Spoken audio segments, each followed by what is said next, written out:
Bonjour et bienvenue dans cette nouvelle leçon tableau desktop niveau avancé, travailler avec des données fusionnées, qui vient à la suite, directement à la suite de la leçon fusionner les données data blending, qui était consacrée à la partie théorique. Nous apprendrons donc à utiliser les sources de données principales et secondaires et à fusionner les données sur des champs liants, c'est-à-dire les champs sur lesquels la liaison, disons relation, même si le terme n'est pas exact, le lien entre les deux sources de données est effectué sur des champs non liants, donc les autres, et même sur des champs créés. Nous créerons ici un groupe pour cela. Dans le logiciel Tableau, nous allons sélectionner une base Access, la base simplecoffeechain.mdb qui est disponible en téléchargement. Sélectionnons la table Fact Table. Puis, pour les utilisateurs de Tableau 2020.2 et postérieur, il est nécessaire de cliquer ici « Ouvrir » pour pouvoir créer une jointure avec la table Location, jointure que nous allons transformer de jointure interne, inclut uniquement les valeurs qui correspondent dans les deux tables, à gauche, il faut comprendre externe gauche, inclut toutes les valeurs de la table de gauche et toutes les correspondances de la table de droite. Les membres sans correspondance apparaissent en tant que nuls à droite. Cette dernière information est intéressante. Pour les utilisateurs de Tableau 2020.1 et antérieur, la relation n'existant pas, comme nous l'avons vu dans les leçons précédentes, la relation n'existant pas, la jointure se fait naturellement. Nous pouvons refermer ce panneau ou le laisser ouvert, peu importe, pour accéder ensuite à la première feuille de calcul.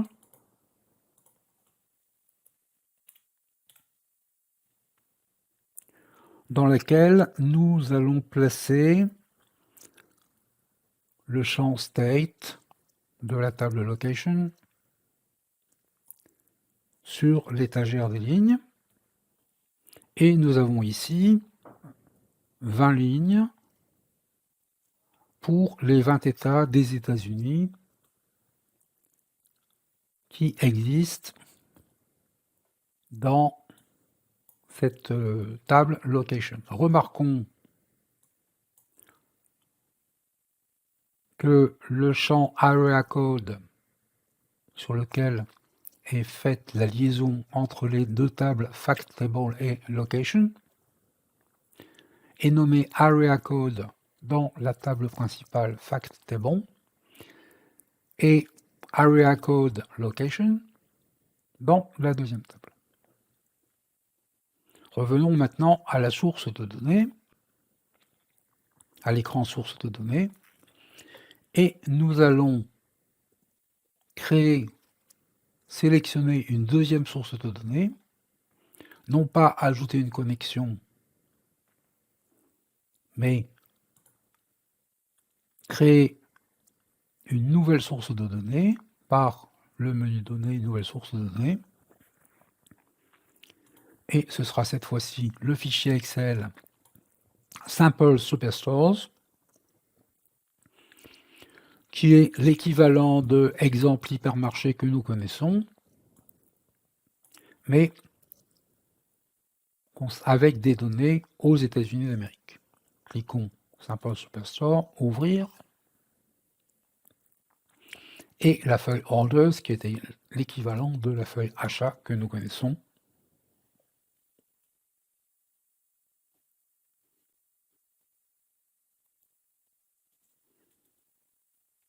Nous pouvons maintenant revenir à la feuille 1. Dans le panneau des données, nous voyons deux lignes, Fact Table plus, ce qui signifie que Fact Table n'est pas la seule table de la connexion Simple Coffee Chain qui est utilisée. Le symbole de volume informatique Fact Table est coché, ce qui signifie aussi que c'est la table principale. Et nous avons la deuxième table, la deuxième source de données, pardon, Others Simple Superstore, que nous sélectionnons. Et nous allons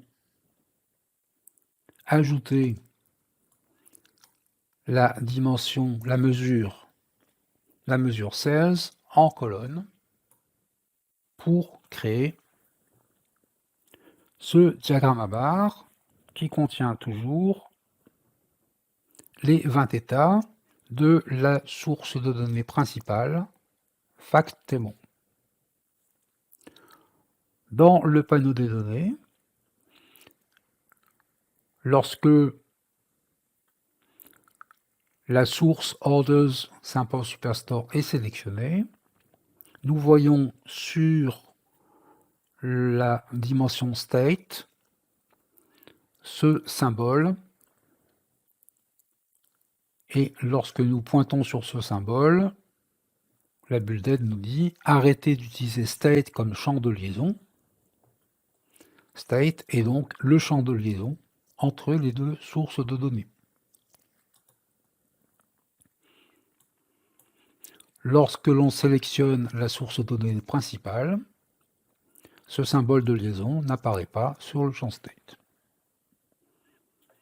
Donc nous avons ici, dans cette première feuille, utilisé le champ liant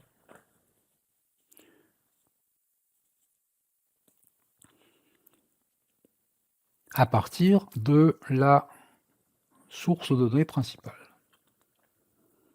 Créons une deuxième feuille de calcul. Et nous allons cette fois-ci démarrer. Donc sur le panneau des données, nous voyons que les deux sources de données, Coffee Chain et Superstore, ne sont pas cochées, ce qui signifie tout simplement qu'elles ne sont pas utilisées. Lorsque l'on clique sur Simple Superstore, aucun symbole de liaison n'apparaît dans le panneau des données. Nous allons cette fois-ci démarrer sur Simple Superstore et nous plaçons la mesure 16 sur l'étagère des colonnes.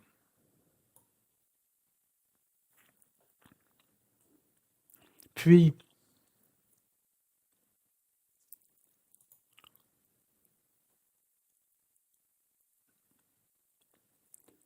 après avoir cliqué sur Simple Coffee Chain, plaçons la dimension State sur l'étagère des lignes. Nous voyons ici le symbole de liaison sur State. Et nous voyons aussi et surtout que dans le diagramme à barres, il y a une ligne supplémentaire, la ligne nulle, la barre nulle. Elle représente les ventes dans tous les états de la source primaire Simple Superstore qui n'existent pas dans la source secondaire Simple Coffee Chain. Et nous voyons également que dans cette feuille 2, la coche bleue est sur Saint Paul Superstore et la coche rouge ou orange sur Saint Paul Coffee Chain. À l'inverse de la feuille 1, la coche bleue est réservée à la source de données principale et la coche rouge à la première source de données secondaire. Nous venons donc de voir comment inverser les sources de données principales et secondaires et créons maintenant une troisième feuille. Sélectionnons Saint Paul Coffee Chain et plaçons le champ Market sur l'étagère des lignes.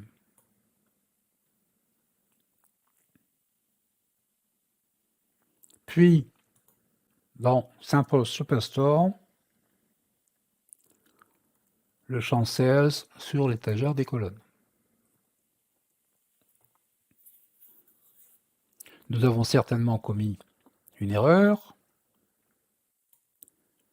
puisque d'une part, dans le diagramme, les 4 barres qui représentent les 4 marchés ou les 4 régions sont égales. Ça n'est certainement pas le but de l'exercice. Et deuxièmement, le logiciel affiche un message. Les champs ne peuvent être utilisés depuis la source de données Orders Sample Superstore car il n'existe pas de relation avec la source de données principale.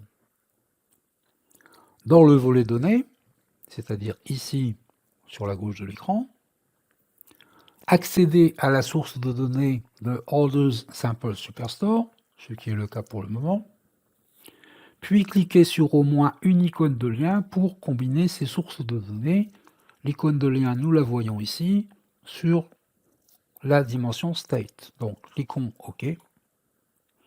Cliquons sur le symbole ou l'icône de lien. Et d'ailleurs, nous voyons ici, la bulle d'aide dit « Utiliser State comme champ de liaison ». Utilisons donc State comme champ de liaison. Et notre diagramme à barres est corrigé et nous avons donc bien ici les bonnes valeurs.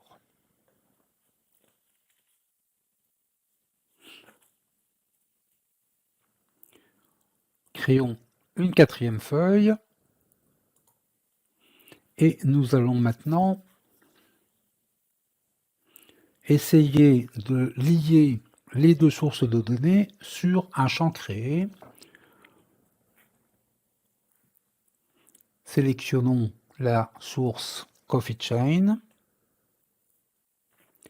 et nous allons créer un groupe à partir du champ State. Donc, cliquons pour ouvrir le menu contextuel,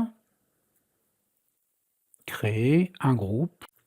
Nommons ce groupe Region, R-E sans accent G-I-O-N, et nous allons créer 4 régions, West, East, South et Central, qui correspondent aux 4 régions de la source de données Saint Paul Superstore.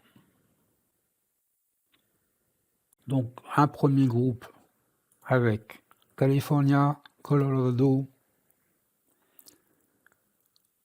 Nevada, New Mexico, Oregon, Utah. Cliquons regrouper et nommons ce premier groupe West. Il est important de nommer ce groupe à l'anglaise, donc West, W-E-S-T. Deuxième groupe, Connecticut, Massachusetts, New Hampshire, New York et Ohio East.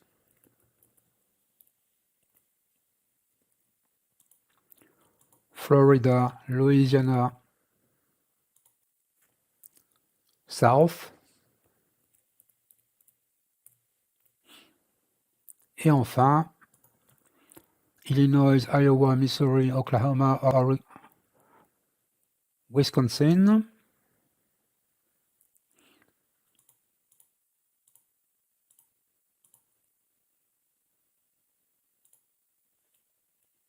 Central, et j'ai oublié Oregon et Washington, que nous allons rajouter au groupe Ouest, simplement en les tirant à la souris. Nous pouvons maintenant cliquer OK. Nous allons placer ce champ Region sur l'étagère des lignes.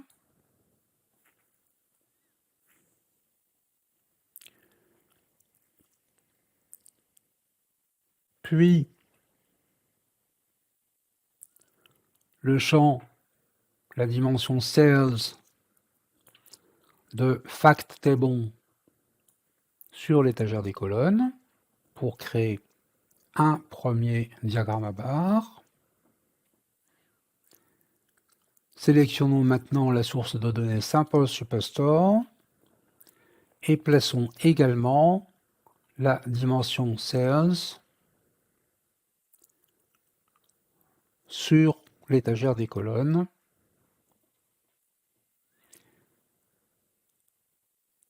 Et nous avons ici deux diagrammes à barres, horizontaux ou verticaux, comme nous voulons. Remarquons